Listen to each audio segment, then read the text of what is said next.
Hey guys, today I'm going to show you how to make your own homemade toothpaste that is better than anything you can buy in the store. And it is so inexpensive and easy to make. I can't even give you a breakdown of how cheap it is because it's like negligible. So we'll just say for pennies, but it's probably less than that, to be honest. This is great. I've used it for years and it's the best thing you could make.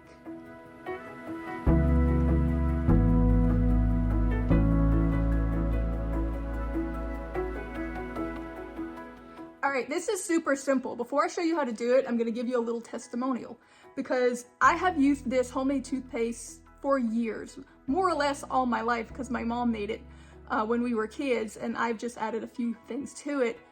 But for the last 2 years, I found this other toothpaste that was commercially made. It's supposed to be all natural, healthy, you know, this great product. So I tried it, it tastes good. So I used it. I used it for about 2 years.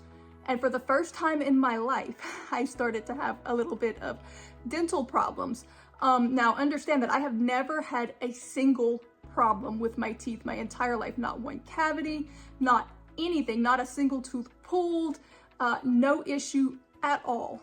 2 years on a store-bought toothpaste and a wisdom tooth started to decay in the back. And I started to get infections and I ended up having to pull it.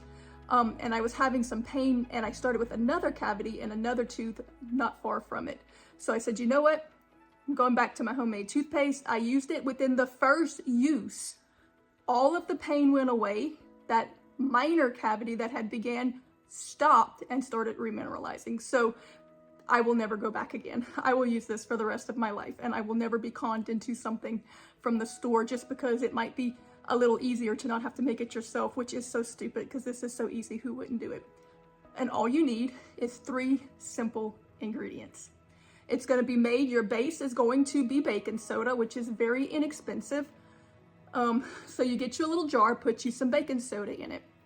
Now, we're going to put this in a coconut oil solution. You can use regular coconut oil from your kitchen cabinet. The only thing is that if you live in a colder climate, when it's cool, that coconut oil is going to solidify and your toothpaste will get hard. Now you can take the back of your toothbrush and just kind of scrape it up. As soon as you put it in your mouth, it will melt and you can use it like that. Or what I do is you can buy in the cooking section coconut oil that is organic and natural, but that has been, it won't turn to solid. It's in a liquid form and it will stay liquid even in colder temperatures. That's what I use because I like it to stay, you know, toothpaste consistency. So you're gonna need that. And I like to add some mint oil to it. So you start with your baking soda. You're gonna open our mint oil, put in a generous amount, maybe about 10 drops or so. It's not an exact science. And then put in your oil. Be careful, don't overfill it. It's really not gonna take all that much. We're just gonna put in enough to wet it. I like to mix it with a fork. And you can kind of tell, okay, we need a little more. You can always put more. Of course, if you put too much oil and you find it's too soppy, just add a little more baking soda to it until you get it about the consistency of normal toothpaste. I'll get you a close-up so you can see the consistency a little bit better. But it's gonna be about like what you would expect from toothpaste. And that's it.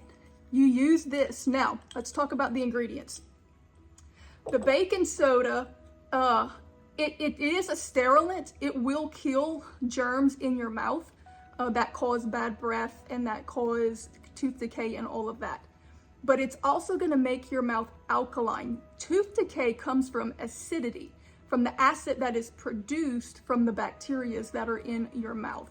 So it's gonna neutralize those acids and stop all tooth decay.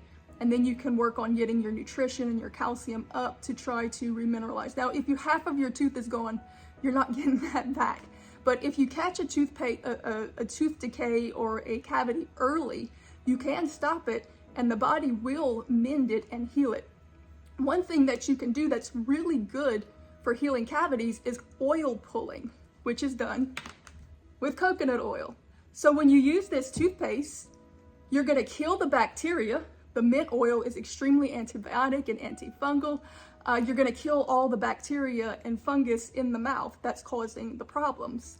Then you're gonna use the coconut oil, which is also antifungal, but the oil pulling helps to heal and remineralize and to restore your enamel on your teeth. So after you brush your teeth with it, when you swish, drink some water and swish it around to spit it out, to rinse it out, you're effectively oil pulling. And then, of course, after that, the alkalinizing effect of the baking soda will prevent anything that the bacteria has already produced from doing any damage to your teeth. So this is just absolutely amazing. If you have sensitive teeth, if you have cavities, if you have anything wrong with your teeth, just try it. It's so cheap, why not? And see that it doesn't help and get rid of all of your problems. I love it. It's so easy. Now, one more thing. It doesn't taste terrible. It just tastes salty because of the baking soda. I use it just like this. But if you want it to sweeten it, say for your kids or whatever, you have to use a powdered sweetener. So perhaps xylitol is one that's really popular for people with teeth issues because it kills the bacteria that produce the acid. Not one of my favorite for consumption, but not bad for, toothpaste that you're gonna spit out anyway. But you could use that, or you could use like a powdered monk fruit or even a powdered stevia. Just don't use anything with moisture in it, like honey, because you only have oil and solids in here.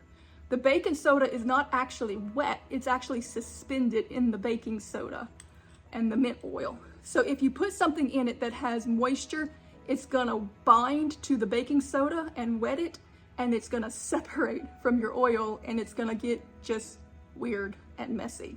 So we don't wanna separate it and have, toothpaste at the bottom and oil at the top. So don't use anything with moisture in it. If you put a sweetener, make sure that it is a powder. And that's it. This is so inexpensive. Like, it costs you next to nothing to put a few drops of cooking oil, mint oil, and some baking soda together. This, again, would last me 2 months, maybe more. It really doesn't take that much. And then, of course, you just make some more. So it really is almost nothing, and it's so good for you, and it works so great. And everybody compliments me and my husband's teeth on how white they are, and they always ask what we do, and this is what we tell them. I was silly enough to stop doing it for a little while, and I regret it. So here you go. Make your own toothpaste. Very inexpensive.